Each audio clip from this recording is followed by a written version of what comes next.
बिना स्किप करे ये कहानी ज़रूर सुनिएगा। और हमारे चैनल पर नए हो तो सब्सक्राइब ज़रूर कीजिए। विनय और उसके 7 दोस्त अमीर बाप के बिगड़े हुए लड़के थे। उन्हें ना गरीबों की परवाह थी और ना ही फिक्र। उनका जो मन करता वह करते थे। उनका कोई कुछ बिगाड़ने वाला नहीं था। लेकिन कभी ना कभी ऊंट पहाड़ के नीचे आता जरूर है, कभी जल्दी तो कभी देर से। एक दिन रात में विनय और उनके दोस्त पास के ही गांव में चले गए थे। गांव में गरीबों के पास अपने मुर्दों को गाड़ने की जगह भी नहीं थी, इसलिए उन्हें गांव के सड़क के किनारे गाड़ दिया जाता था। इसी सड़क के किनारे एक बोर्ड पर लिखा हुआ था कि हमें आराम से सोने दे, हम आपको आराम से सोने देंगे। जब विनय और उसके 7 दोस्त वहां पहुंचे तो सबसे पहले उन्होंने वो बोर्ड निकालकर फेंका और फिर जिंदा इंसानों की इज्जत ना करने वाले इन लफंगों के एक जुट ने मुर्दों के साथ भी यही सलूक शुरू कर दिया। कोई कब्र पर रखे फूलों को फेंकने लगा तो कोई कब्र पर बैठकर शराब पीने लगा।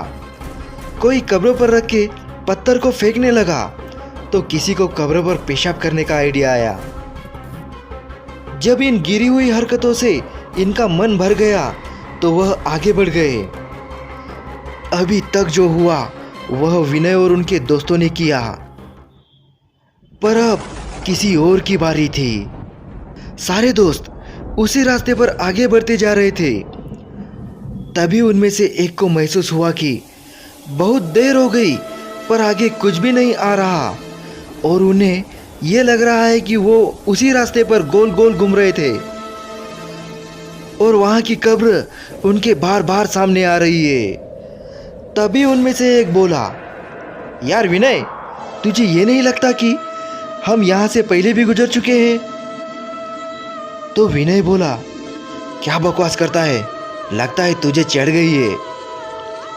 2-3 घंटे और चलने के बाद दोस्त की नज़र उसकी घड़ी पर जाती है। उसकी घड़ी पर 7 बज रहे थे और यह शाम के 7 बजे तो नहीं हो सकते, मतलब यह सुबह के 7 बजे है। और अब वो सब इस बात को समझ जाते हैं कि ना तो ये रोड खत्म हो रहा है और ना ही रात। वो रास्ते पर थके हारे चल रहे थे। तभी उनके सामने एक चुड़ैल आकर खड़ी हो गई। उसके बालों से उसका पूरा मुंह छुपा हुआ था, केवल उसकी एक आंख नजर आ रही थी। इससे पहले वो डर के मारे भागते वो बोली, हमने कहा था ना कि हमें सोने दो, कहा था ना हमने। ये कहते हुए उसने अपने हाथ में रखा एक भाला सारे दोस्तों की तरफ फेंका और उनमें से एक के सीने में आकर लगा और उसकी मौत हो गई। घर से 8 निकले थे और अब वो केवल 7 ही बचे थे। वो वहां से भागने लगे। तभी उनके सामने एक पिशाच आकर खड़ा हो गया। उसके चेहरे पर ना तो कान था और ना ही नाक था। उसकी एक ही आंख थी और मुंह था। तभी वह पिशाच बोला, हमने कहा था ना कि हमें सोने दो, कहा था ना।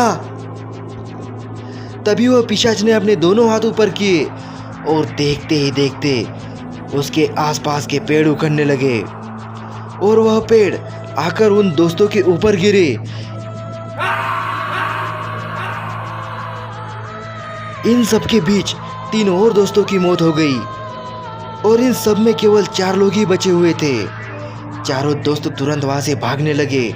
सब लोग थके हुए थे और पीने के लिए पानी भी नहीं था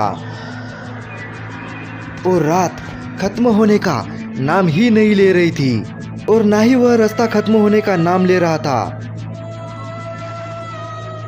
उनमें से एक ने विनय को कहा, विनय, हमने इन लोगों को सोते हुए परेशान करके अच्छा नहीं किया, ये हमसे इसी बात का बदला ले रहे हैं। तो विनय ने कहा, हाँ पता है यार, इतने में उन्होंने देखा कि रोड में एक गड्ढा हुआ है और उनमें से एक दोस्त गड्ढे में जा गिरा। अब 3 दोस्त बचे थे।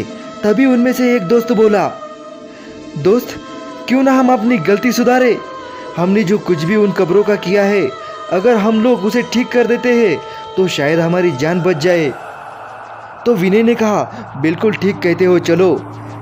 यह कहकर वे तीनों वापस उसी कब्रों की तरफ चले गए और वे जो फूल उन्होंने फेंके थे वापस उसी कब्र पर रख दिए। जो पत्थर उन्होंने फेंक दिए थे वापस अपनी जगह पे बिठा दिए। जो शराब की बोतल कब्र पर रखी थी वह वहाँ से हटा दिए और जिस कब्र पर पेशाब की थी उसे भी उन्होंने साफ किया। वो ये सब कर रहे थे तभी आसमान से एक चुड़ैल उड़ती हुई आई और एक को उठा के लेके गई।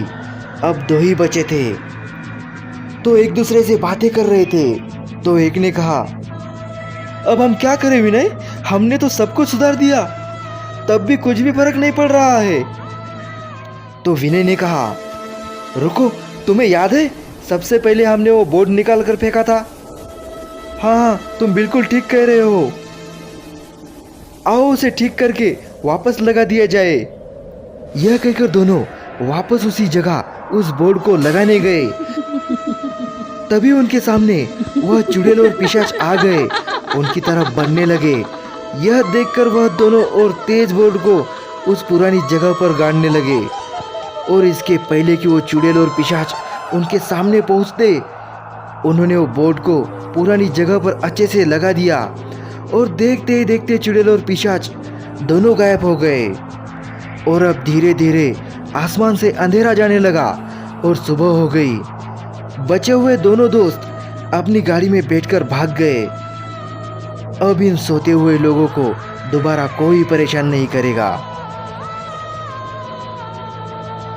हमारी ऐसी ही दूसरी कहानियाँ सुनने के लिए स्क्रीन पे जो वीडियो दिख रहा है उसे क्लिक कीजिए और डरावनी कहानियों का मजा लीजिए।